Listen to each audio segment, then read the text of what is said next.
हरे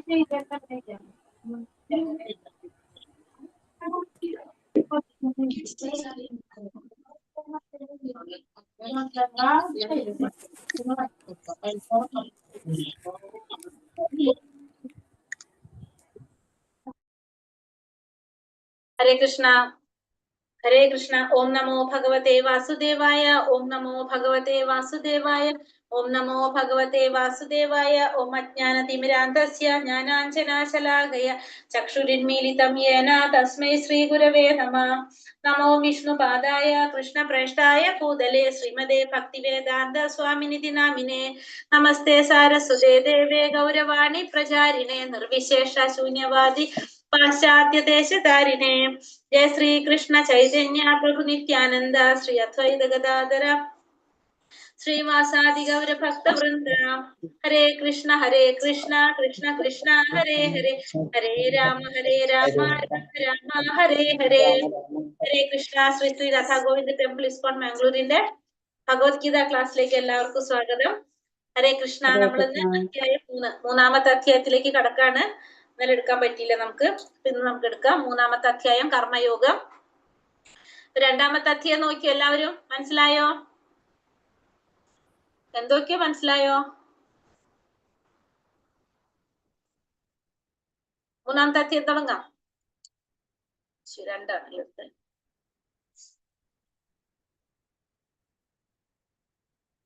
അധ്യായം 3 കർമ്മയോഗം.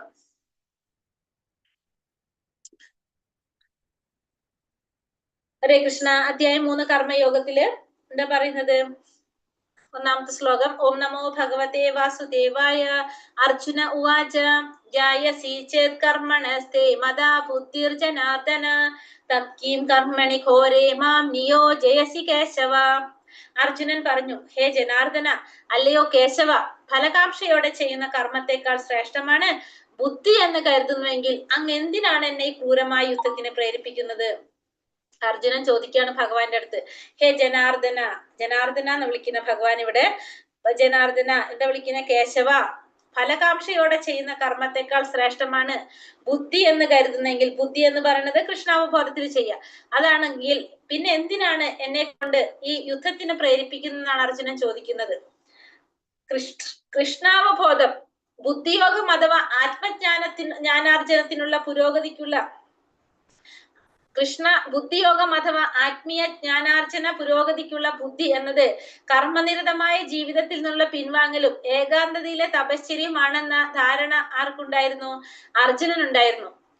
അർജുനന്റെ വിചാരം കൃഷ്ണാവബോധം അല്ലെങ്കിൽ ബുദ്ധിയോഗം എന്ന് പറഞ്ഞാല് എന്താണ്? കർമ്മനിരതമായ ജീവിതത്തിൽ നിന്നുള്ള പിൻവാങ്ങല്, അതായത് കർമ്മമൊന്നും ചെയ്യാതെ ഇരിക്കുക, കർമ്മനിരതമായിട്ടുള്ള ജീവിതത്തിൽ നിന്ന് പിൻവാങ്ങാന്ന് വെച്ചാൽ കർമ്മമൊന്നും ചെയ്യാതിരിക്കുക, അല്ലെങ്കിൽ ഏകാന്തതയിലെ തപശ്ചര്യ, അതാണെന്നാണ് ആര് ധരിച്ചത്?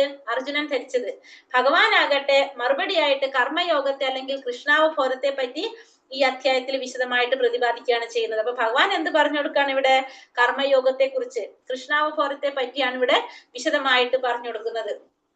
വ്യാമിശ്രേണേവ വാക്യേന ബുദ്ധി മോഹായ സീവമേ തദേകം വദ നിശ്ചിത്യ യേന ശ്രേയൂഹമാപ്നുയാം. ദ്വയാർത്ഥങ്ങളുള്ള ഉപദേശങ്ങളാൽ അങ്ങ് എന്റെ ബുദ്ധി അമ്പരപ്പിക്കുന്നു, എനിക്ക് ഏറ്റവും ശ്രേയസ്കരമായത് എന്തെന്ന് തീർത്തു പറഞ്ഞു തരൂ. അപ്പൊ അവിടെ പറയാണ്, ദ്വയാർത്ഥങ്ങളുള്ള ബുദ്ധി കൊണ്ട് അങ്ങ് എന്ത് ചെയ്യാണ്? ദയാർത്ഥങ്ങളുള്ള ഉപദേശം കൊണ്ട് അങ്ങന്റെ ബുദ്ധി അമ്പരിപ്പിക്കുകയാണ് ചെയ്യുന്നത്. അതുകൊണ്ട് എനിക്ക് ഏറ്റവും ശ്രേയസ്കരമായത് എന്താണോ അതെനിക്ക് പറഞ്ഞു തരാനാണ് ഇവിടെ അർജുനൻ ഭഗവാനോട് പറയുന്നത്. ഭഗവത്ഗീതയുടെ രഹസ്യം അറിയാൻ ഔത്സുക്യമുള്ള എല്ലാ വിദ്യാർത്ഥികൾക്കും വേണ്ടി തന്റെ ചോദ്യങ്ങളിലൂടെ കൃഷ്ണാവബോധത്തിലേക്ക് വഴിയൊരുക്കാണ് ആര് ചെയ്യുന്നത്? ഇവിടെ ഭഗവാൻ അർജുനൻ ചെയ്യുന്നത്. ശ്രീ ഭഗവാനുവാച ലോകേസ്മീതി വിധാനിഷ്ഠ പുരാ പ്രോക്താമയാനഘ ജ്ഞാനയോഗേന സാഖ്യാനാം കർമ്മയോഗേന യോഗിനാം. ശ്രീ ഭഗവാൻ പറഞ്ഞു, പാപരഹിതനായ അർജുന, മയാനഘ എന്ന് പറഞ്ഞ അനഘ പാപരഹിതനാണ് എന്റെ അർത്ഥം. പാപരഹിതനായ അർജുന, തത്വജ്ഞാനപരവും അനുഭവപാത്രവുമായ ഊഹാപോഹങ്ങൾ നടത്തുന്നവരും ഭക്തിപൂർവ്വം സേവനം അനുഷ്ഠിക്കുന്നവരും എന്നിങ്ങനെ 2 കൂട്ടരാണ് ആത്മസാക്ഷാത്കാരം നേടാൻ ശ്രമിക്കുന്നത്. ആരൊക്കെയാണ്? തത്വജ്ഞാനപരമായിട്ടും അനുഭവമാത്രവുമായിട്ടുള്ള ഊഹാപോഹങ്ങൾ നടത്തുന്നത്, പിന്നെ ഭക്തിപൂർവ്വം ഭഗവാന്റെ സേവനം അനുഷ്ഠിക്കുന്നത്. അങ്ങനെ രണ്ടു കൂട്ടരാണ് ആത്മസാക്ഷാത്കാരം നേടാൻ ശ്രമിക്കുന്നത്. അതായത് ഇവിടെ പറയുന്നുണ്ട്, നമ്മൾ 2-ാമത്തെ അധ്യായത്തിൽ 39-ാം ശ്ലോകത്തില് ഈ രണ്ട് വിധം യോഗങ്ങളെ പറ്റി പറയുന്നുണ്ട്. ഒന്ന് സാഖ്യയോഗം, കർമ്മയോഗം അല്ലെങ്കിൽ ബുദ്ധിയോഗം. ഇതിനെ കുറിച്ചാണ് ഇനി കൂടുതൽ ഇവിടെ വിശദീകരിക്കുന്നത്. അപ്പൊ രണ്ടു കൂട്ടരാണ് എന്തിനു ശ്രമിക്കുന്നത്? സാക്ഷാത്കാരത്തിന് ശ്രമിക്കുന്നത്. ന കർമ്മണാമനാരംഭ നൈഷ്കർമ്മ്യം പുരുഷോഷ്ണുതേ നച സന്യാസനാദേവ സിദ്ധിം സമധിഗച്ഛതി. കർമ്മം ചെയ്യാതിരുന്നത് കൊണ്ട് മാത്രം ആരും കർമ്മഫലങ്ങളിൽ നിന്ന് മുക്തരാവുന്നില്ല. സന്യാസം കൊണ്ട് മാത്രം ഒരാൾക്ക് പൂർണ്ണത നേടാനും സാധിക്കില്ല. അപ്പൊ കർമ്മം ചെയ്യാതിരുന്നാല് നമുക്ക് എന്തുണ്ടാവില്ല? കർമ്മത്തിന്റെ ഫലങ്ങളിൽ നിന്ന് മുക്തരാകാൻ സാധിക്കില്ല. സന്യാസം കൊണ്ടോ? സന്യാസം കൊണ്ട് നമുക്ക് പൂർണ്ണത നേടാനും സാധിക്കില്ല. അപ്പൊ കർമ്മം ചെയ്യണമെന്ന് ഭഗവാൻ പറയാണ് ഇവിടെ. സന്യാസം സ്വീകരിക്കുക അല്ലെങ്കിൽ ഫലോദിഷ്ട കർമ്മങ്ങളിൽ നിന്ന് പിന്മാറുക എന്നത് കൊണ്ട് മാത്രം ഒരാൾക്ക് പെട്ടെന്ന് നാരായണൻ തുല്യനാവാൻ സാധിക്കില്ലെന്ന് ഉള്ള തത്വചിന്തകന്മാരുടെ അഭിപ്രായത്തെ ഭഗവാൻ ഇവിടെ അംഗീകരിക്കുന്നില്ല. അപ്പൊ കർമ്മം ചെയ്യാതിരിക്കുക, സന്യാസം സ്വീകരിക്കുക, അല്ലെങ്കിൽ ഫലോദിഷ്ട കർമ്മങ്ങളിൽ നിന്ന് പിന്മാറുക, ഫലം ആഗ്രഹിച്ചുകൊണ്ട് ചെയ്യുന്ന കർമ്മങ്ങളിൽ നിന്ന് പിന്മാറുക എന്നത് കൊണ്ട് ഒരു വ്യക്തിക്ക് പെട്ടെന്ന് തന്നെ ആരാവാൻ പറ്റില്ല? നാരായണന് തുല്യനാകാൻ സാധിക്കില്ല. അതാരും അംഗീകരിക്കുന്നില്ല. അങ്ങനെ ഭഗവാൻ അതിനെ അംഗീകരിക്കുന്നില്ല. തനിക്ക് വിധിക്കപ്പെട്ട കർമ്മങ്ങൾ നിറവേറ്റി സംശുദ്ധനായിട്ട് വേണം സന്യാസം സ്വീകരിക്കാൻ. അപ്പൊ ഓരോരുത്തരും എന്ത് ചെയ്യണം? നമുക്ക് ഓരോരുത്തർക്കും വിധിക്കപ്പെട്ട കർമ്മങ്ങളുണ്ട്, അത് നിറവേറ്റിയിട്ട് വേണം നമുക്ക് എന്ത് വേണം ചെയ്യാനായിട്ട്? സന്യാസം സ്വീകരിക്കാനായിട്ട്. നഹി കശ്ചിത് ക്ഷണമപി ജാതു തിഷ്ഠത് കർമ്മകൃത് ജാതു തിഷ്ഠത്യ കർമ്മകൃത് കാര്യത്തെ ഹവ്യശ കർമ്മ സർവ പ്രകൃതി ജൈർഗുണൈഹി. ഭൗതിക പ്രകൃതിയുടെ ത്രിഗുണങ്ങളിൽ നിന്നുളവാകുന്ന വാസനകൾക്കനുസരിച്ച് ഓരോ മനുഷ്യനും കർമ്മം ചെയ്യാൻ നിർബന്ധിതനാണ്. ആർക്കും ഒരൊറ്റ നിമിഷം പോലും കർമ്മത്തിൽ നിന്ന് ഒഴിഞ്ഞു നിൽക്കാനാവില്ല. അപ്പൊ ഭൗതിക പ്രകൃതിയുടെ ത്രിഗുണങ്ങളിൽ നിന്നുളവാകുന്ന വാസനകൾക്കനുസരിച്ച്, അപ്പൊ ഭൗതിക പ്രകൃതിയുടെ ത്രിഗുണങ്ങളിൽ നിന്ന് ഉളവാകുന്ന വാസനകൾക്കനുസരിച്ച് ഓരോ മനുഷ്യനും എന്തിനു നിർബന്ധിതരാണ്?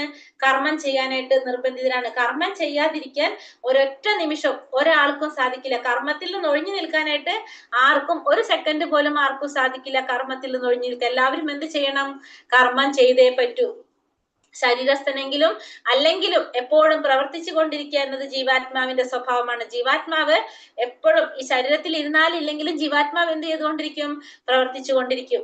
അതുകൊണ്ട് കൃഷ്ണാവബോധപരമായ സത്കർമ്മങ്ങളിൽ ഏർപ്പെടാത്ത പക്ഷം ആത്മാവ് മായാശക്തിയാൽ പ്രേരിതരായി പ്രവർത്തനങ്ങളിൽ മുഴുകി പോകും. അപ്പൊ ജീവാത്മാവ് എപ്പോഴും പ്രവർത്തിച്ചു കൊണ്ടിരിക്കും. അപ്പൊ കൃഷ്ണാവബോധത്തിൽ ഏർപ്പെട്ടാണെങ്കിൽ സ്വാഭാവികമായിട്ടും ജീവാത്മാവ് എന്ത് ചെയ്യും? ഭഗവത് സേവനത്തിലേക്ക് തിരിയും. അതല്ലെങ്കിലോ മായാശക്തിയാൽ പ്രേരിതരായിട്ടുള്ള പ്രവർത്തനങ്ങളിൽ ഏർപ്പെട്ടുകൊണ്ടിരിക്കും. അപ്പൊ അതുകൊണ്ട് കൃഷ്ണാവബോധപരമായിട്ടുള്ള പ്രവർത്തനങ്ങളിൽ ചെയ്തു കഴിഞ്ഞാല് സത്കർമ്മങ്ങളിൽ ഏർപ്പെടാൻ സാധിക്കും. അല്ലെങ്കിൽ മായാശക്തിയാൽ പ്രേരിതരായിട്ടുള്ള പ്രവർത്തനങ്ങളിൽ മുഴുകിപ്പോകും. കർമ്മേന്ദ്രിയാണി സംയമ്യ യാ ആസ്തേ മനസാ സ്മരൻ ഇന്ദ്രിയാർത്ഥേൻ വിമൂഢാത്മാ മൈത്യാചാരാസ ഉച്യതേ. കർമ്മേന്ദ്രിയങ്ങളെ നിയന്ത്രിച്ചാലും വിഷയങ്ങളിൽ മനസ്സിനെ വ്യാപരിച്ചു കൊണ്ടിരിക്കുന്നവൻ സ്വയം ഭ്രമിപ്പിക്കുകയാണ്.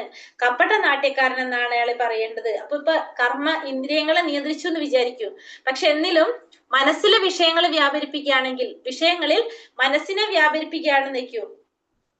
നമ്മൾ ഇന്ദ്രിയങ്ങളെ നിയന്ത്രിച്ചു. അപ്പൊ പുറത്തേക്ക് നമുക്ക് നോക്കുമ്പോ എന്താണ്? ഇന്ദ്രിയങ്ങൾ നിയന്ത്രിച്ചിട്ടുണ്ട്, പക്ഷെ വിഷയങ്ങളിൽ മനസ്സിനെ വ്യാപരിച്ചു കൊണ്ടിരിക്കുന്നവൻ. പക്ഷെ ഉള്ളിൽ നമുക്ക് എന്തുണ്ട്? ആ ഇന്ദ്രിയ വിഷയങ്ങളിൽ നമ്മളെ മനസ്സ് വ്യാപരിച്ചു കൊണ്ടിരിക്കുന്നുണ്ട്. അങ്ങനെയാണെങ്കിൽ നമ്മൾ എങ്ങനെയുള്ളവരാണ്? സ്വയം ഭ്രമിപ്പിക്കുന്നവരാണ്.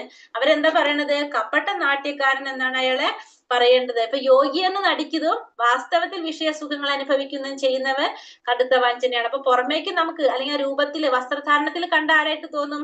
യോഗിയായിട്ട് തോന്നും. പക്ഷെ വാസ്തവത്തിൽ അയാൾ എന്താ ചെയ്യുന്നത്? വിഷയസുഖങ്ങൾ അന്വേഷിക്കുകയാണ് ചെയ്യുന്നത്. അത് കടുത്ത വഞ്ചനയാണ്. യസ്തിന്ദ്രിയാണി മനസാ നിയമ്യാരഭതേ അർജുന കർമ്മേന്ദ്രിയ കർമ്മയോഗം അസക്ത സവിശിഷ്യതേ. മറ്റൊരു തരത്തിൽ പറഞ്ഞാൽ ആത്മാർത്ഥതയുള്ള ഒരാൾ പ്രവർത്തന നിരതമായ ഇന്ദ്രിയങ്ങളെ മനസ്സിനാൽ നിയന്ത്രിക്കാൻ ശ്രമിച്ചുകൊണ്ട് ആസക്തി കൂടാതെ കൃഷ്ണാവബോധപരമായ കർമ്മങ്ങളിൽ ഏർപ്പെടുകയാണെങ്കിൽ അയാളാണ് അത്യുത്തമൻ. അപ്പൊ ആരാണ് അത്യുത്തമനായിട്ടുള്ള വ്യക്തി? ആത്മാർത്ഥതയുള്ള ഒരാൾ പ്രവർത്തന നിരതമായ ഇന്ദ്രിയങ്ങളെ മനസ്സിനാൽ നിയന്ത്രിക്കാൻ ശ്രമിച്ചുകൊണ്ട്, നമ്മുടെ ഇന്ദ്രിയങ്ങൾ പ്രവർത്തിച്ചു കൊണ്ടിരിക്കുന്ന നമ്മുടെ ഇന്ദ്രിയങ്ങളെ മനസ്സിനാൽ നിയന്ത്രിച്ചുകൊണ്ട് ആസക്തി ഇല്ലാതെ, ഒന്നിലും ആസക്തി ഇല്ലാതെ കൃഷ്ണാവബോധപരമായ കർമ്മങ്ങളിൽ ഏർപ്പെടുകയാണെങ്കിൽ അയാൾ ആരാണ്? അത്യുത്തമനാണ്.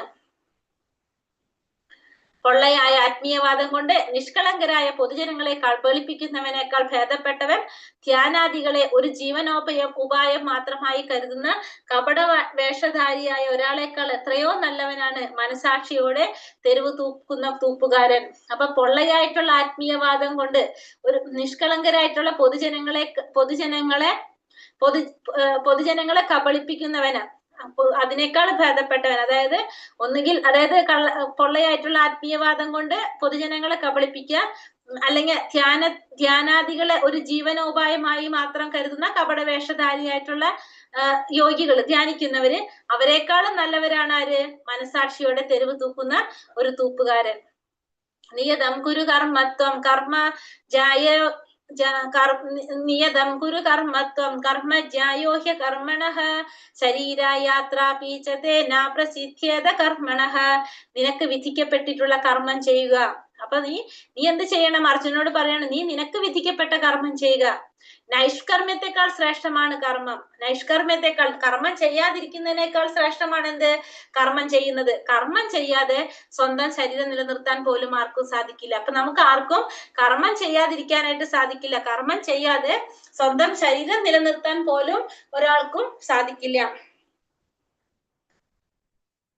ജീവനും ശരീരവും നിലനിർത്താൻ ഏതൊരാളും കർമ്മം ചെയ്യുക തന്നെ വേണം. ഭൗതിക പ്രവണതകളെ ശുദ്ധീകരിക്കാതെ തന്നിഷ്ടപ്രകാരം ഉപേക്ഷിക്കാൻ പാടുള്ളതല്ല കർമ്മം. അപ്പൊ കർമ്മം നമ്മൾ ചെയ്തേ പറ്റൂ. ഏതൊരാളും ജീവനും ശരീരവും നിലനിർത്താൻ വേണ്ടി എന്ത് ചെയ്യണം? കർമ്മം ചെയ്യണം. ഭൗതിക പ്രവണതകളെ ശുദ്ധീകരിക്കാതെ തന്നിഷ്ടപ്രകാരം നമുക്ക് എന്ത് നിർത്താൻ പാടില്ല? നമുക്ക് കർമ്മം ഉപേക്ഷിക്കാനായിട്ട് പാടില്ല. യജ്ഞാർത്ഥാത് കർമ്മണോന്യത്ര ലോകോയം കർമ്മബന്ധനഃ തഥർത്ഥം കർമ്മ കൗന്ദേയ മുക്തസംഘാ സമാചരഃ. ഇനി കർമ്മം എങ്ങനെ ചെയ്യണം എന്നാ ഭഗവാൻ പറയുന്നത്? വിഷ്ണുവിനായുള്ള യജ്ഞം എന്ന നിലയിലായിരിക്കണം കർമ്മം ചെയ്യേണ്ടത്, അനുഷ്ഠിക്കേണ്ടത്. അല്ലെങ്കിൽ അത് മനുഷ്യനെ ഭൗതിക ലോകത്തോട് കൂടുതൽ ബന്ധിക്കുകയുള്ളൂ. കുന്തി പുത്ര, നിന്റെ നിർദ്ദിഷ്ട കർമ്മങ്ങളെ ഭഗവാന്റെ തൃപ്തിക്കായി നിർവഹിക്കൂ. അങ്ങനെ ചെയ്താൽ നിനക്ക് എന്നെന്നും തത്വമുക്തനായിരിക്കാം. അപ്പൊ കർമ്മം ചെയ്യണം, വിഷ്ണുവിനായിട്ടുള്ള യജ്ഞം എന്ന നിലയിലായിരിക്കണം ആ കർമ്മം അനുഷ്ഠിക്കേണ്ടത്.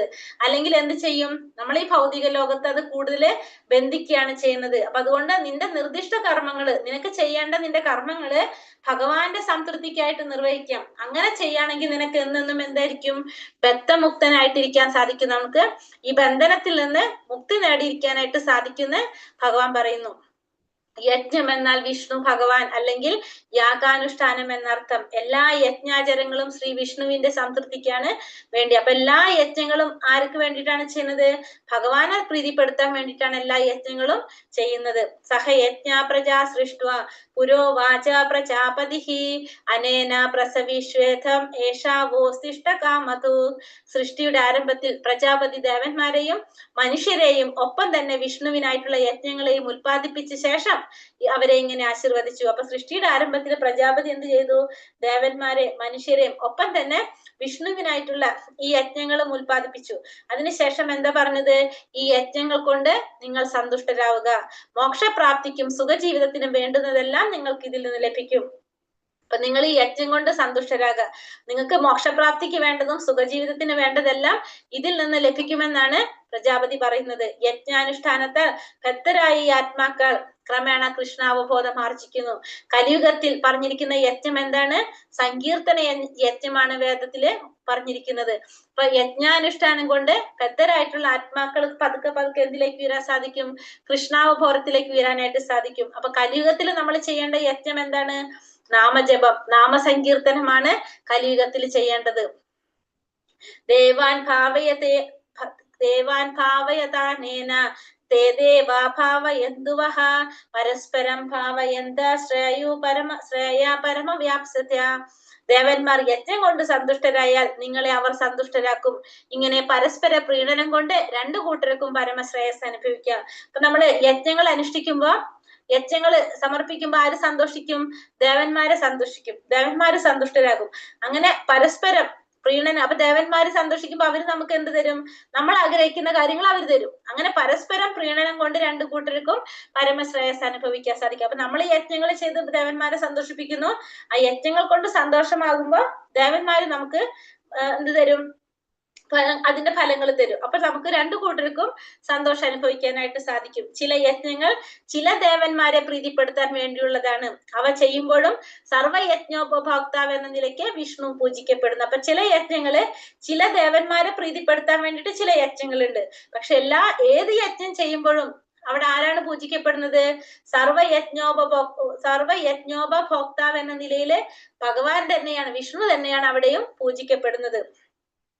ഇഷ്ടാൻ ഭോഗാൻ ഹി വോ ദേവ ദാസ്യന്തേ യജ്ഞഭാവിതഃ തൈർദത്താന പ്രദായേഭ്യോ യോ ഭുക്തേസ്തേന ഏവ സഹ. ജീവിതത്തിൽ വിവിധങ്ങളായ ആവശ്യങ്ങളുടെ ചുമതല വഹിക്കുന്ന ദേവന്മാർ യജ്ഞത്താൽ സന്തുഷ്ടരായി അവശ്യ വിഭവങ്ങളെല്ലാം മനുഷ്യർക്ക് നൽകും. ഈ അനുഗ്രഹങ്ങളെ ആ ദേവന്മാർക്ക് സമർപ്പിക്കാതെ മുഴുവൻ ആസ്വദിക്കുന്നവൻ ചോരൻ തന്നെയാണ്. അപ്പൊ ജീവിതത്തില് വിവിധങ്ങളായിട്ടുള്ള ആവശ്യങ്ങളെ ചുമതല വഹിക്കുന്നവരാണ് ആര്? ദേവന്മാര്. ദേവന്മാര് ഈ ഭൗതിക ലോകത്ത് നമുക്ക് വേണ്ട എല്ലാ കാര്യങ്ങളും നമുക്ക് തരുന്നത് ആരിലൂടെയാണ്? ദേവന്മാരിലൂടെയാണ് അത് നടപ്പിലാക്കുന്നത്. മനുഷ്യർക്ക് ഇഷ്ടം പോലെ നമ്മളെ ജീവിക്കാനായിട്ട് നമുക്ക് വിഭവങ്ങൾ ആവശ്യമാണ്. അപ്പൊ വിഭവങ്ങള് യുക്തം പോലെ വിതരണം ചെയ്യാൻ ഭഗവാൻ നിയോഗിക്കപ്പെട്ടതാണ് ആര്? നിയോഗിച്ചിരിക്കുന്നതാണ് ദേവന്മാര്. അപ്പൊ ഈ ദേവന്മാര് യജ്ഞത്തില് സന്തുഷ്ടരായിട്ട് അവശ്യ വിഭവങ്ങളെല്ലാം നമുക്ക് നൽകും, മനുഷ്യർക്ക് നൽകും. ഈ അനുഗ്രഹങ്ങളെ ദേവന്മാർക്ക് തിരിച്ച് സമർപ്പിക്കാതെ മുഴുവൻ ആസ്വദിക്കുന്നവൻ ആരാണ്? ചോരനാണ്. അപ്പൊ ഇതൊക്കെ തിരിച്ച് നമ്മൾ ഭഗവാനെ ദേവന്മാർക്ക് സമർപ്പിക്കാതെ ഉപയോഗിക്കുന്നവര് ചോരന്മാരാണ്. ഭഗവാന്റെ മാഹാത്മ്യം അറിയാത്തവർക്കാണ് ദേവന്മാർക്കായുള്ള യജ്ഞം വിധിക്കപ്പെട്ടിട്ടുള്ളത്. അപ്പൊ എല്ലാവരും ദേവന്മാർക്ക് സമർപ്പിക്കണമെന്നില്ല. അപ്പൊ ഭഗവാന്റെ മാഹാത്മ്യം അറിയുന്നവർ ആർക്ക് സമർപ്പിക്കും? ഭഗവാന് സമർപ്പിക്കും. അറിയാത്തവരാണ് ആർക്ക് സമർപ്പിക്കുന്നത്? ദേവന്മാർക്കുള്ള യജ്ഞം വിധിക്കപ്പെട്ടിട്ടുള്ളത് അത് അറിയാത്തവർക്കുള്ളതാണ്. മനുഷ്യന്റെ ജീവിത ലക്ഷ്യം എന്തെന്ന് മറന്ന് നമ്മൾ ഭഗവത് കിങ്കരന്മാരാൽ ദത്തങ്ങളായി വിഭവങ്ങളെ ഇന്ദ്രിയ സംതൃപ്തിക്ക് വേണ്ടി ഉപയോഗിച്ചുകൊണ്ട് സൃഷ്ടാവ് ഉദ്ദേശിച്ചിട്ടില്ലാത്ത വിധം ഭൗതിക അസ്തിത്വത്തിന്റെ അധികം കുടുങ്ങി പോവുകയാണെങ്കിൽ തീർച്ചയായും ചോരന്മാർക്ക് അനുയോജ്യമായ ശിക്ഷ പ്രകൃതി നിയമം അനുസരിച്ച് കിട്ടും. അപ്പൊ നമ്മുടെ ജീവിത ലക്ഷ്യം എന്താണ്? ഭഗവാന്റെ സേവനമാണ്. അത് നമ്മൾ മറന്ന് ഭഗവത് കിങ്കരന്മാരാല് ഈ ദത്തങ്ങളായിട്ടുള്ള ഈ വിഭവങ്ങളൊക്കെ നമ്മുടെ ഇന്ദ്രിയ സംതൃപ്തിക്കായിട്ട് ഉപയോഗിച്ച് നമ്മള് സ്രഷ്ടാവ് ഉദ്ദേശിക്കാത്ത വിധത്തില് നമ്മൾ പ്രവർത്തിക്കുകയാണെങ്കിൽ നമ്മൾ എന്താണ്? നമ്മളിവിടെ ഭൗതികമായ അസ്തിത്വത്തിൽ അധികം കുടുങ്ങി പോവുകയും ചെയ്യും. നമുക്ക് പ്രകൃതി നിയമം അനുസരിച്ച് കിട്ടേണ്ട ശിക്ഷ നമുക്ക് കിട്ടുകയും ചെയ്യും. എല്ലാതും എന്ത് ചെയ്യണം? സമർപ്പിച്ചിട്ട് വേണം നമ്മൾ ഉപയോഗിക്കാനായിട്ട്. യജ്ഞശിഷ്ടാശിന സന്തോ മുച്യന്തേ സർവ കിൽബിഷൈഹി പൂജ്യതേ തേ ത്വഹം പാപം യേ പചന്ത്യാത്മകാരണാത്. യജ്ഞത്തിൽ നിവേദിക്കപ്പെടുന്ന അന്നം ഭക്ഷിക്കുന്നത് കൊണ്ട് ഭഗവത് ഭക്തന്മാർ സർവ്വ പാപങ്ങളിൽ നിന്നും മുക്തരാകുന്നു. സ്വയം ആസ്വദിക്കാൻ വേണ്ടി മാത്രം ഭക്ഷണം ഉണ്ടാക്കുന്നവർ പാപത്തെയാണ് ഭക്ഷിക്കുന്നത്. അപ്പൊ യജ്ഞത്തിൽ നിവേദിക്കപ്പെടുന്ന അന്നം ഭക്ഷിക്കുന്നത് കൊണ്ട് എന്ത് സാധിക്കും? ഭക്തന്മാര് സർവ്വ പാപങ്ങളിൽ നിന്നും മുക്തരാകാനായിട്ട് സാധിക്കും. നേരെ മറിച്ച് സ്വയം ആസ്വദിക്കാൻ വേണ്ടി മാത്രം ഭക്ഷണം ഉണ്ടാക്കുന്നവൻ എന്താണ് ചെയ്യുന്നത്? പാപത്തെയാണ് ഭുജിക്കുന്നത്.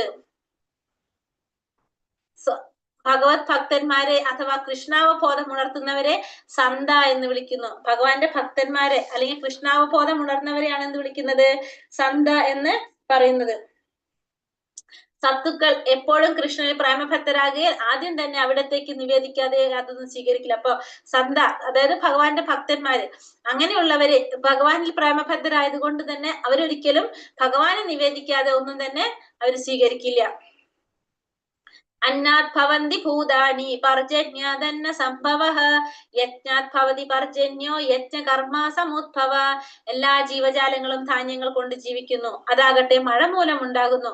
മഴ യജ്ഞത്തിൽ നിന്നുണ്ടാകുന്നു. യജ്ഞങ്ങൾ വിധിക്കപ്പെട്ട കർമ്മങ്ങളിൽ നിന്നുണ്ടാകുന്നു. അപ്പൊ വിധിപ്രകാരമുള്ള കർമ്മങ്ങളിൽ നിന്നാണ് യജ്ഞങ്ങൾ ഉണ്ടാകുക. അപ്പൊ എല്ലാ ജീവജാലങ്ങൾക്കും ജീവിക്കാൻ എന്താവശ്യമാണ്? ധാന്യങ്ങൾ ആവശ്യമാണ്. ഈ ധാന്യങ്ങൾ നമുക്ക് എങ്ങനെ കിട്ടുന്നത്? മഴയിൽ നിന്നാണ് നമുക്ക് ധാന്യങ്ങൾ ഉണ്ടാകുന്നത്. മഴ എങ്ങനെ കിട്ടും? യജ്ഞങ്ങൾ ചെയ്യുമ്പോഴാണ് മഴ ലഭിക്കുന്നത്. ദേവന്മാര് സന്തുഷ്ടരായിട്ട് മഴ നൽകുന്നു. യജ്ഞങ്ങൾ എങ്ങനെ നമുക്ക് മനസ്സിലാകുന്നത്? വിധിപ്രകാരമുള്ള കർമ്മങ്ങളിൽ നിന്നാണ് യജ്ഞങ്ങൾ ചെയ്യുന്നത്. പകർച്ചവ്യാധി പകർന്നു പിടിക്കുന്ന കാലത്ത് അണുനാശക ഔഷധങ്ങൾ കുത്തിവെക്കുന്നത് കൊണ്ട് രോഗബാധയിൽ നിന്ന് രക്ഷ കിട്ടുന്നത് പോലെ കൃഷ്ണന് നിവേദിച്ച പ്രസാദം ഭക്ഷിക്കുന്നത് കൊണ്ട് വൈശിക ആസക്തിയെ ചെറുത്തു നിൽക്കാൻ കരുത്തുണ്ടാകുന്നു. അപ്പൊ പകർച്ചവ്യാധി പടർന്നു പിടിക്കുമ്പോൾ നമ്മൾ എന്ത് ചെയ്യും? അണുനാശക ഔഷധങ്ങൾ കുത്തിവെക്കും. അങ്ങനെ നമുക്ക് അതിൽ നിന്നും രോഗബാധത്തിൽ നിന്നും രക്ഷ പ്രാപിക്കാൻ സാധിക്കും. അതേപോലെ തന്നെ ഭഗവാന് നിവേദിച്ച പ്രസാദം ഭക്ഷിക്കുന്നത് കൊണ്ട് നമുക്ക് എന്ത് കുറയും? വൈശികമായിട്ടുള്ള ആസക്തി ചെറുത്തു നിൽക്കാനുള്ള കരുത്തുണ്ടാകും. കർമ്മ ബ്രഹ്മോദ്ഭവം വിധി ബ്രഹ്മാക്ഷര സമുദ്ഭവം തസ്മാത് സർവഗതം ബ്രഹ്മ നിത്യം യജ്ഞേ പ്രതിഷ്ഠിതം. വേദങ്ങളിൽ നിയന്ത്രിത കർമ്മവിധികൾ വിവരിച്ചിട്ടുണ്ട്. പരമദിവ്യോത്തമ പുരുഷനിൽ നിന്ന് നേരിട്ട് ഉത്ഭവിച്ചതാണ് വേദങ്ങൾ. അതിനാൽ സർവ്വവ്യാപകമായ അതീന്ദ്രിയ സത്ത യജ്ഞകർമ്മങ്ങളിലാണ് എന്നും കുടികൊള്ളുന്നത്. അപ്പൊ വേദങ്ങളില് എന്ത് പറയുന്നുണ്ട്? കർമ്മവിധികള്, നിയന്ത്രിതമായിട്ടുള്ള കർമ്മവിധികൾ പറയുന്നുണ്ട്. അപ്പൊ പരമദിവ്യോത്തമ പുരുഷനിൽ നിന്ന് നേരിട്ട് ഉത്ഭവിച്ചതാണ് എന്ത്? വേദങ്ങൾ എന്ന് പറയുന്നത് ഭഗവാനിൽ നിന്ന് നേരിട്ട് ഉത്ഭവിച്ചിട്ടുള്ളതാണ്. അതില് സർവ്വവ്യാപകമായ അതീന്ദ്രിയ സത്ത യജ്ഞകർമ്മങ്ങളിലാണ് എന്നും കുടികൊള്ളുന്നത്. അപ്പൊ ആ അതീന്ദ്രിയമായിട്ടുള്ള സത്ത അപ്പൊ ഭഗവാൻ ഏതിലാണ് കുടികൊള്ളുന്നത്?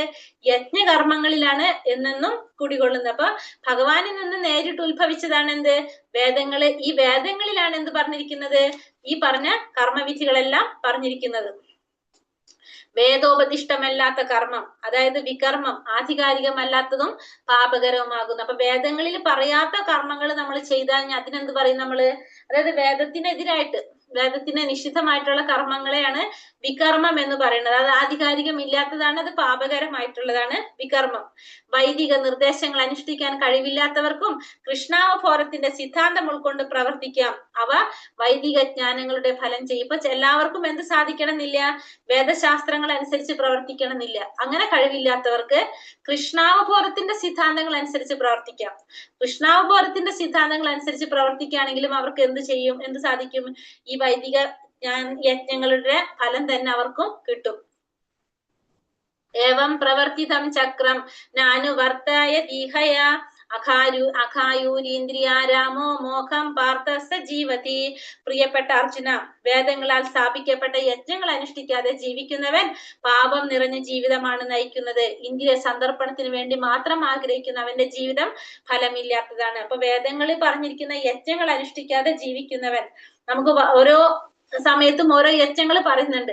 ആ യജ്ഞങ്ങൾ അനുഷ്ഠിക്കാതെ ജീവിക്കുന്നവൻ പാപം നിറഞ്ഞ ജീവിതമാണ് നയിക്കുന്നത്. അതായത് നമ്മുടെ ഇന്ദ്രിയ സംതൃപ്തിക്ക് വേണ്ടി മാത്രമാണ് നമ്മൾ ജീവിക്കാൻ ആഗ്രഹിക്കുന്നതെങ്കിൽ ആ ജീവിതത്തിന് എന്തില്ല? യാതൊരു ഫലവും ഇല്ല എന്നാണ് പറയുന്നത്. കഠിനമായി പ്രവർത്തിക്കുകയും ഇന്ദ്രിയ സുഖം അനുഭവിക്കുകയും ചെയ്യുക എന്ന സാമ്പത്തിക സിദ്ധാന്തത്തെ ഭഗവാൻ എതിർക്കുകയാണ് ചെയ്യുന്നത്. അപ്പൊ ഇവിടെ ഭഗവാൻ ഒരിക്കലും എന്തിനെ സപ്പോർട്ട് ചെയ്യുന്നില്ല? കഠിനമായിട്ട് പ്രവർത്തിച്ച് ഇന്ദ്രിയ സുഖം അനുഭവിക്കുക. നമ്മള് ഈ ഭൗതിക ലോകത്തിൽ നമ്മൾ എപ്പോഴും പറയുന്നതാണ് നമുക്ക് സുഖം അനുഭവിക്കാൻ നമ്മളിവിടെ ഉള്ളതെന്ന്. അതിന് ആര് സപ്പോർട്ട് ചെയ്യുന്നില്ല? ഭഗവാൻ അതിനെ എതിർക്കാണ് ചെയ്യുന്നത്. യസ്ത്വാത്മാരതിരേവാസ്യ ആത്മതൃപ്തശ്ച മാനവഃ ആത്മന്യേവ ച സന്തുഷ്ട തസ്യ കാര്യം ന വിദ്യത്തെ. മനുഷ്യ ജീവിതം ആത്മസാക്ഷാത്കാരത്തിന് വേണ്ടി ഒഴിഞ്ഞുവെക്കുകയും ആത്മാരാമനായി വർത്തിക്കുകയും ആത്മാവിൽ പൂർണ്ണ തൃപ്തനായിരിക്കുകയും ചെയ്യുന്നവന് കർത്തവ്യങ്ങളൊന്നുമില്ല. അപ്പൊ മനുഷ്യന്റെ ജീവിതം ആത്മസാക്ഷാത്കാരത്തിന് വേണ്ടി ഒഴിഞ്ഞുവെക്കുക, ആത്മാരാമനായിട്ട് പ്രവർത്തിക്കുക, ആത്മാവിൽ പൂർണ്ണ തൃപ്തനായിരിക്കുക. അങ്ങനെ ചെയ്യുന്നവന് പിന്നെന്തില്ല? കർത്തവ്യങ്ങളൊന്നുമില്ല. ആത്മസാക്ഷാത്കാരത്തിന് ഒഴിഞ്ഞു വേണ്ടി വെച്ചു, ആത്മാരാമനായിട്ട് വർത്തിക്കുന്നു, ആത്മാവിൽ പൂർണ്ണ തൃപ്തനായിരിക്കുകയാണ്. അങ്ങനെയുള്ളവർക്ക് പിന്നെ കർത്തവ്യങ്ങളൊന്നുമില്ല. കൃഷ്ണാവബോധം ഉദിക്കുന്നത് കൊണ്ട് തക്ഷണം തന്നെ അനേകായിരം യജ്ഞാനുഷ്ഠങ്ങൾ കൊണ്ട് മാത്രം സാധിക്കാവുന്ന വിധത്തിൽ അയാളുടെ ഹൃദയ മാലിന്യങ്ങളാകെ ഉടനെ ഒഴിഞ്ഞു പോകുന്നു. അപ്പൊ കൃഷ്ണാവബോധത്തിൽ വന്നാൽ തന്നെ അയാൾക്ക് എങ്ങനെയാണ്? അനേകായിരം യജ്ഞാനുഷ്ഠാനങ്ങൾ കൊണ്ട് മാത്രം സാധിക്കാവുന്ന വിധത്തില് ഉള്ള അയാളുടെ ഹൃദയത്തിലുള്ള മാലിന്യങ്ങൾ മുഴുവനും ഒഴിഞ്ഞു പോകാനായിട്ട് സാധിക്കും. എങ്ങനെയാണെങ്കിൽ കൃഷ്ണാവബോധം ഉദിക്കുന്നത് കൊണ്ട് മാത്രം.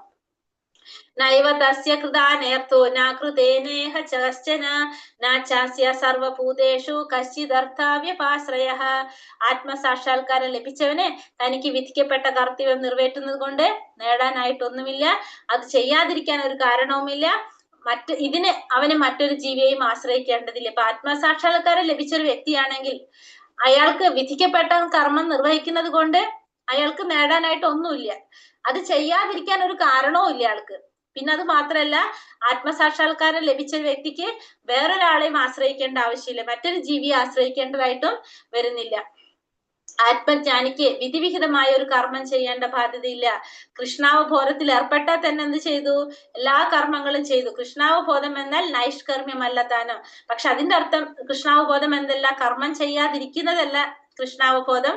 പക്ഷെ എന്നിരുന്നാലും ആത്മജ്ഞാനിക്ക് എന്തില്ല? വിധിവിഹിതമായിട്ടുള്ള ഒരു കർമ്മവും ചെയ്യേണ്ടതില്ല. കൃഷ്ണാവബോധത്തില് വന്ന് ഭഗവാനെ സേവനം ചെയ്തു കഴിഞ്ഞാൽ അതൊക്കെ സ്വയം തന്നെ മാറാണ്, തന്നെത്താനെ തന്നെ എല്ലാം ചെയ്തതിന്റെ ഫലം കിട്ടാണ് ചെയ്യുന്നത്. പക്ഷെ അതിന്റെ അർത്ഥം എന്തല്ല? കൃഷ്ണാവബോധം എന്ന് പറയുന്നത് നൈഷ്കർമ്മ്യമല്ല, കർമ്മം ചെയ്യാതിരിക്കലല്ല എന്ത് കൃഷ്ണാവബോധം എന്ന് പറയുന്നത്. തസ്മാത് അസക്ത സതതം കാര്യം കർമ്മ സമാചര അസക്തോ ഹ്യാചരൻ കർമ്മ പരമാപ്നോതി പുരുഷഃ.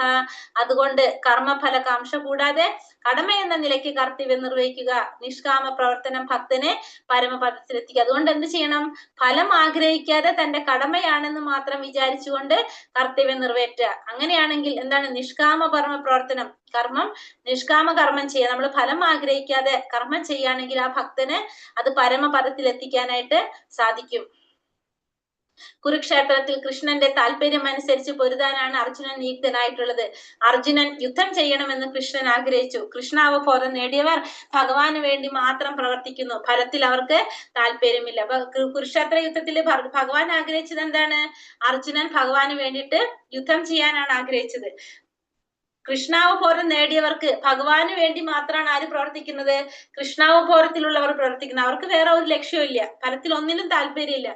അവര് ഭഗവാന്റെ ഇന്ദ്രിയ സംതൃപ്തിക്ക് മാത്രമാണ് ആര് പ്രവർത്തിക്കുക? കൃഷ്ണാവബോധത്തിലുള്ളവര് പ്രവർത്തിക്കുന്നത്. കർമ്മണൈവ ഹി സംസിദ്ധി മാസ്ഥിതാ ജനകാദയഃ ലോകസംഗ്രമമേവാപി സംപശ്യൻ കർത്തുമർഹസി. ജനകൻ മുതലായ രാജാക്കന്മാർ തങ്ങൾക്ക് വിധിക്കപ്പെട്ട കർമ്മങ്ങൾ മാത്രം അനുഷ്ഠിച്ച് പരിപൂർണതയിൽ എത്തിച്ചേർന്നു. അതിനാൽ സാമാന്യ ജനങ്ങളെ പഠിപ്പിക്കുന്നതിനായിട്ട് നീ കർമ്മം ചെയ്യേണ്ടിയിരിക്കുന്നു. അപ്പൊ ജനക മഹാരാജാവ് ആത്മസാക്ഷാത്കാരം നേടിയ വ്യക്തിയാണ്. എന്നിട്ടും അദ്ദേഹം എന്ത് ചെയ്തു? വിധിക്കപ്പെട്ട കർമ്മങ്ങൾ മാത്രം അനുഷ്ഠിച്ച് പരിപൂർണതയിൽ എത്തിച്ചേർന്നു. സാധാരണ ജനങ്ങളെ, സാമാന്യ ജനങ്ങളെ പഠിപ്പിക്കുന്നതിന് വേണ്ടിയിട്ട് ആണ് അദ്ദേഹം അതൊക്കെ ചെയ്ത് കാണിച്ചത്. അദ്ദേഹം തന്റെ പ്രജകൾക്ക് കാണിക്കാൻ വേണ്ടിയിട്ടാണ് അദ്ദേഹം ഇതൊക്കെ ചെയ്തത്. അപ്പൊ അതുകൊണ്ട് തന്നെ അർജുനോടും പറയാണ്, അതിനാൽ സാമാന്യ ജനങ്ങളെ പഠിപ്പിക്കുന്നതിനായിട്ട് നീ കർമ്മം ചെയ്യേണ്ടിയിരിക്കുന്നു. അപ്പൊ ജനക മഹാരാജാവൊക്കെ ആത്മസാക്ഷാത്കാരം നേടിയവരാണ്, എന്നിട്ടും അവർ ചെയ്തു. അതേപോലെ തന്നെ നീയും ചെയ്യേണ്ടതായിട്ട് വരും. കാരണം സാമാന്യ ജനങ്ങളെ പഠിപ്പിക്കാനായിട്ട് കർമ്മം ചെയ്യേണ്ടതാണ്. ഭഗവാൻ കൃഷ്ണനും നിത്യസുഹൃത്തായ അർജുനനും കുരുക്ഷേത്രത്തിൽ യുദ്ധം ചെയ്യേണ്ട ആവശ്യമില്ലായിരുന്നു. അപ്പോൾ ഭഗവാനും അർജുനനും അവർക്കും എന്തിന്റെ ആവശ്യം ഉണ്ടായിരുന്നില്ല? ശരിക്കും കുരുക്ഷേത്ര യുദ്ധത്തിൽ യുദ്ധം ചെയ്യേണ്ട യാതൊരു ആവശ്യം ഉണ്ടായിരുന്നില്ല കുരുക്ഷേത്രത്തില്. പക്ഷെ എന്തിനാണ് അവർ ചെയ്തത്? നീതിവാദങ്ങൾക്ക് ഫലമില്ലാതെ വരുന്നിടത്ത് ഹിംസ ആവശ്യമാണെന്ന് സാമാന്യ ജനങ്ങളെ ബോധ്യപ്പെടുത്താൻ വേണ്ടിയിട്ടാണ് യുദ്ധം ചെയ്തത്. അപ്പൊ ചില സ്ഥലത്ത് നീതിവാദങ്ങൾക്കൊന്നും യാതൊരു ഫലം ഉണ്ടാവില്ല. കുറെ സന്ധി സംഭാഷണത്തിനൊക്കെ പോയില്ലേ അവിടെ. അപ്പൊ ഇങ്ങനത്തെ ചെയ്താലും ചില സ്ഥലത്ത് ഫലം ഉണ്ടാവില്ല. അവിടെ എന്ത് തന്നെ വേണം? ഹിംസ തന്നെ ആവശ്യമായിട്ട് വരും.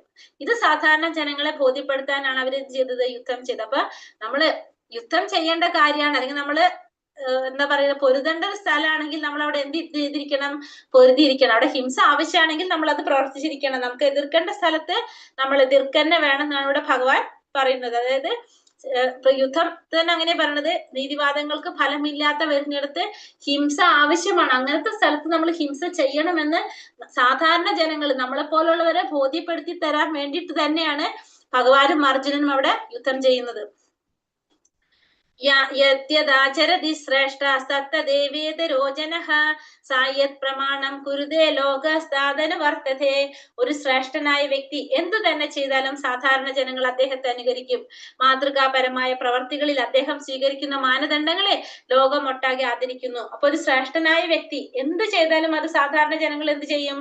അദ്ദേഹത്തെ അനുകരിക്കും. അപ്പൊ അദ്ദേഹം ചെയ്യുന്നത് മാതൃകാപരമായ പ്രവർത്തികളാണെങ്കിലോ ലോകത്തെല്ലാവരും അത് ആദരിക്കുകയും ചെയ്യും. അപ്പൊ ഉപദേശിക്കാൻ തുനിയുന്നതിന് മുമ്പ് ഒരു ഗുരുവിന് എന്ത് വേണം? വേണ്ട വിധത്തിലുള്ള പെരുമാറ്റം ശീലിച്ചിരിക്കണം. ചൈതന്യ മഹാപ്രഭു പറയുന്നതാണ്, അങ്ങനെയുള്ള ഒരു ഉപദേഷ്ടാവിന് ആചാര്യൻ അല്ലെങ്കിൽ ഉത്തമ ഗുരു എന്ന് പറയാം. ഒരു ഗുരു ഉപദേശിക്കുന്നതിന് മുമ്പ് ഗുരുവിന് എന്ത് വേണം? ഗുരുവിന് വേണ്ട യോഗ്യതകൾ അദ്ദേഹത്തിന് ഉണ്ടായിരിക്കണം. അങ്ങനെയുള്ളവരെയാണ് നമ്മൾ എന്ത് പറയുന്നത്? ഒരു ആചാര്യൻ അല്ലെങ്കിൽ ഉത്തമ ഗുരു എന്ന് പറയുന്നത്. അതായത് ആചരിച്ച് കാണിക്കുന്നവരാണ് ആര്? ആചാര്യൻ എന്ന് പറയുന്നത്. നമ്മള് ആചരിച്ച് കാണിക്കണം എന്ന് പറയണം, അവരാണ് ആചാര്യൻ എന്ന് പറയാം. നമേ പാർത്ഥാസ്തി കർത്തവ്യം ത്രിഷു ലോകേഷു കിഞ്ചന നാനവാപ്തവ വാപ്തവ്യം വർത്ത ഏവാച്ച കർമ്മണി. പാർത്ഥ, 3 ലോകങ്ങളിലും എനിക്ക് ചെയ്യേണ്ടതായിട്ടൊന്നുമില്ല, എനിക്ക് ഇല്ലാത്തതായോ ആവശ്യമായതായോ യാതൊന്നുമില്ല, എങ്കിലും ഞാൻ വിധിക്കപ്പെട്ട കർമ്മം ചെയ്തുകൊണ്ടേയിരിക്കുന്നു. അപ്പൊ അർജുനനോട് പറയാണ്, ശരിക്കും ഈ പാർത്ഥ അർജുനോട് പറയണം, എനിക്ക് ഈ 3 ലോകങ്ങളിലും എനിക്ക് ചെയ്യേണ്ടതായിട്ട് യാതൊന്നുമില്ല, പക്ഷെ എനിക്ക് ഇല്ലാത്തതായിട്ടോ എനിക്ക് ആവശ്യമായതായിട്ടോ യാതൊന്നുമില്ല, എങ്കിലും ഞാൻ എന്ത് ചെയ്യാണ്? വിധിക്കപ്പെട്ട കർമ്മം ഞാനും ചെയ്തുകൊണ്ടിരിക്കുകയാണ് ചെയ്യുന്നത്. അർജുനനോട് പറയാണ്, വൈദിക ഗ്രന്ഥങ്ങളിലെ വിധി നിഷേധങ്ങൾക്ക് അതീതനാണ് ഭഗവാൻ.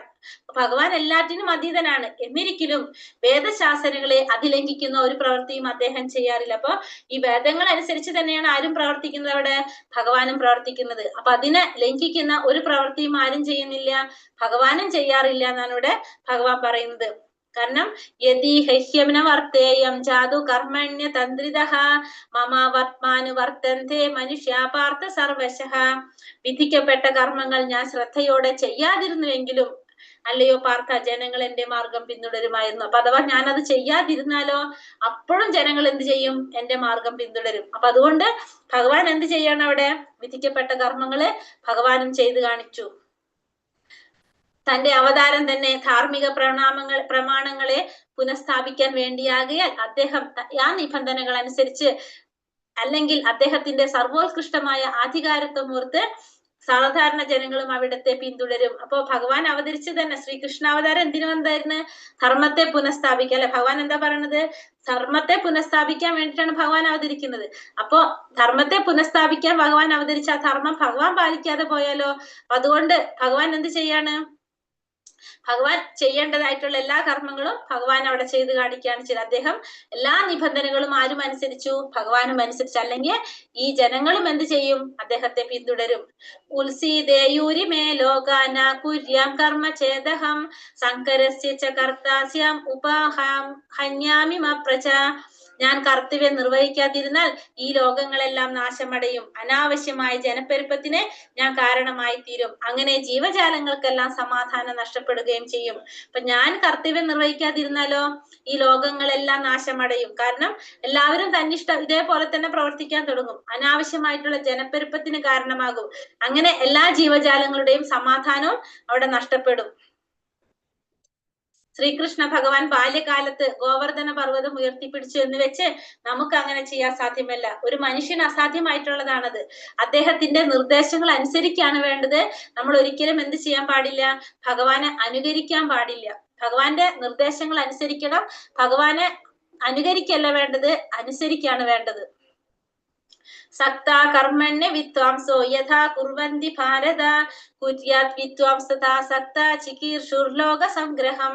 അറിവില്ലാത്തവർ ഫലകാംക്ഷ മൂലം കർത്തവ്യങ്ങൾ നിറവേറ്റുന്നത് പോലെ വിദ്വാൻമാരും ജനങ്ങളെ നല്ല വഴിക്ക് നയിക്കാൻ വേണ്ടി പ്രവർത്തിക്കണം. പക്ഷെ ആ ഫലത്തിൽ ആസക്തരാവാൻ പാടില്ല.